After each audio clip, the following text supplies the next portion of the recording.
Now let's see geometry unit 3. We'll define what geometry means, then we see the subtopics which are involved in geometry, that's angles and construction. Then we define angles, the types of angles we have, then later we will see at the end of the angles construction. Now what is geometry concept? What's geometry I mean? This is the study of angles, shapes, formed by the relationship of lines. If there are no lines, remember, you may not be see the angles and the shapes, because the relationship of the lines form angles and shapes.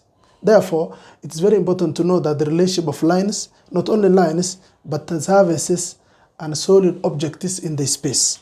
When we say solid object in the space, means like a tin, it has a space inside, but there are places where they form and they are connected, and relationship of the lines.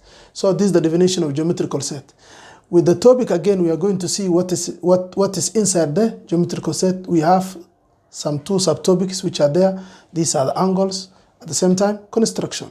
Now, when we say angles, we define angle, then we see the type of angles which are there. An angle is the measure of space between two straight lines.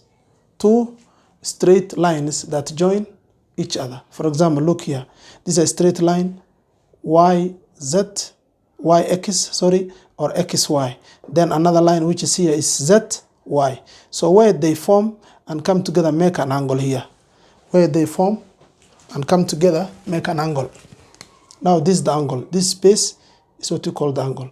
Let's see the definition again. An angle is the measure of a space between two straight lines. Love is straight line that join each other. They join each other. So where they meet here, it is defined here. It is the point of Y is called intersection.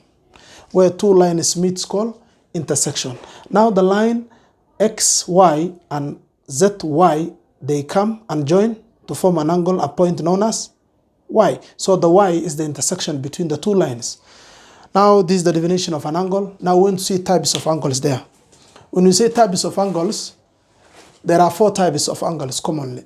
A right angle, acute angle, obtuse angle, at the same time the last one which is a reflex angle. The right angle is an angle which is exactly 90 degrees. When an angle is 90 degrees, it's right angle. It's formed by straight line, a vertical straight line joined by horizontal straight line. I will draw it here so that you see vertical line joined by straight horizontal line.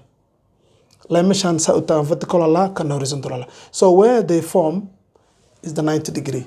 Acute angle. What's acute angle? Acute angle which is less than 90 degree. Wax alla wixii 90 degree ka yar. So 90 degree maxaa ka yar marka?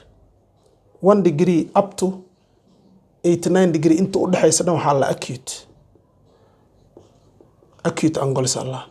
Maxaa ka mid ah 35, 72, 77, 56, 62, 13, 19, 9, 21. In between, inta u dhaxaysa 1 degree up to 89 degree is called an acute angle. Anta lagu sheegay an angle which is less than 90 degree. Obtuse angle. This is angle measuring more than 90 degree but less than 180 degree. From 90 ka bilaabato 91 ka bilaaw illa 179 degree. 80 metabanist. Because if it is 180 degree, it's a straight line. 180 degree. So we say that it's in between 91 degree illa 179 degrees, called an obtuse angle. Say marku ogaanaysa waa cabiraysa hadii lagu name the type of angle you see here, you measure the angle, then you give a name, considering that it's in between where and where. Where is it indicated? For example, if it is 32, we say it's an acute angle. If it is, let's say, 121, it is an obtuse angle. Why? Because wuxuu u dhaxeeyaa 90 ila 121 intuu u dhaxeeyaa 90 ila 180 u dhaxeeyaa. So therefore muxuu noqonayaa obtuse angle. The last one here we see the reflex angle. Reflex angle is an angle measuring more than 180 degree but less than 360. 180 ka bilaabanaya. So therefore it's 181 degree illa 359 degree. Intaas u dhaxaya. 360 hadaa gaarto, we call it angle is at point. Waa gaari doona casharada ma ku jira. 181 degree then 359 degree. So in between these maxaa ku jiro? Tusaalahan haba sheeg. Give me one example in between 181 to 359. Let's say this is, what is it? 255, 200, 192, 184. Those are all reflex angles. Why? Because they are between 181 degree, 359 degree. So these are types of angles. Ashika noogu wuxuu noqonayaa types of triangles. Therefore, be attentive.